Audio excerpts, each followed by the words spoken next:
சிறகடிக்க ஆசை சீரியல்ல இனி எபிசோட்ல நம்ம முத்துவும் மீனாவும் சேர்ந்து மேல ரூம் கட்டுறதுக்காக மேஸ்திரியை அளந்துக்கிட்டு வந்து எவ்வளோ செலவாகும் அப்படின்னு பட்ஜெட்லாம் போடுறாங்க.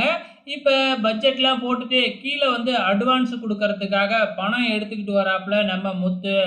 அப்பா இருந்தா அப்பா கையால கொடுக்க சொல்லியிருப்பேன், இப்போ அப்பா இல்லை, அதனால அம்மா கையில கொடுக்க சொல்றேன் அப்படின்னு முத்து சொல்ல, நீ கட்டுற ரூமுக்கு நான் எதுக்காகடா என் கையால காசு கொடுக்கணும், அதெல்லாம் கொடுக்க முடியாது அப்படின்னு சொல்லி விஜயா அங்கேருந்து ஏந்திரிச்சு போயிடுறாங்க.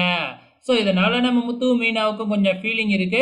அதுக்கப்புறம் என்ன, நம்ம ஸ்ருதி என்ன சொல்றாங்க, இப்போ பாரு விஜயா ஆண்டியை அவங்களே வந்து பணத்தை கொடுக்க வைக்கிறேன் பாரு அப்படின்னு சொல்லி நேராக ரூமுக்கு போயிட்டு, இப்போ நீங்கள் பணம் கொடுத்தீங்கன்னா அதை எடுத்து நான் வீடியோவில் சோசியல் மீடியாவில் போடுவேன், வீடியோ எடுத்து, அப்போ நீங்கள் ட்ரெண்ட் ஆகிடுவீங்க அப்படின்னு ஒரு பிட்டை போட்டு விடுறாங்க.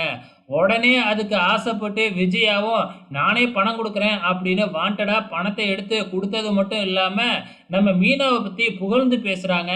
நம்ம ஸ்ருதி இதெல்லாம் வீடியோ எடுக்கிறாங்க. ஸ்வேதாவுக்கு ஒண்ணுமே புரியவே இல்லை, இதெல்லாம் எப்படி நடக்குது அப்படின்னு சொல்லிட்டு இங்க. அதுக்கப்புறம் நம்ம மூத்து வந்து பாத்தீங்கன்னா மீனாவோட அம்மா வீட்டுக்கு வராங்க.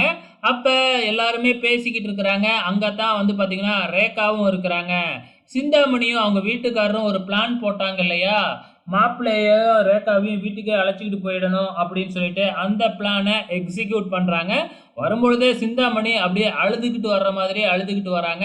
அதாவது உங்க அப்பா ரொம்ப சீரியஸா இருக்கிறாப்புல, டாக்டர்லாம் என்னென்னமோ சொல்றாங்க, எனக்கு ஒண்ணுமே புரியல அப்படின்னு சொல்லி அழுது எப்படியோ ரேகாவையும் நம்ம சத்யாவையும் அங்க இருந்து கூட்டிக்கிட்டு போயிடுறாங்க. அப்பவே நம்ம முத்துவுக்கு லைட்டா டவுட் வருது. இருந்தாலும் புருஷன் விஷயத்துல அந்த அம்மா பொய் சொல்லாது அப்படிங்கிற மாதிரி அவங்க நினைக்க ஆரம்பிக்கிறாங்க. கடைசியா நம்ம மனோஜ் என்ன செய்யறதுனே தெரியாம புலம்பிக்கிட்டு இருக்கிறாப்புல. அங்க வர்ற ரோகிணி வந்து பாத்தீங்கன்னா, இதுக்கப்புறம் 3 மாசத்துக்கு ஒரு தடவை செக்கப் போகணும், இந்த செக்கப்புக்கு நீயும் என் கூட வரணும் அப்படின்னு கூட்டிக்கிட்டு இருக்கிறாங்க. நான் எதுக்கு வரணும் அப்படின்னு மனோஜ் சொல்ல, நீ தானே இந்த குழந்தைக்கு அப்பா, அப்ப நீ தான் வரணும் அப்படின்னு கூப்பிடுறாங்க. அப்கமிங்ல என்னெல்லாம் நடக்க போகுது, இந்த மனோஜ் என்ன மாதிரியான சிக்கல் எல்லாம் மாட்ட போறாப்புல அப்படிங்கிறத பொறுத்திருந்து பார்க்கலாம்.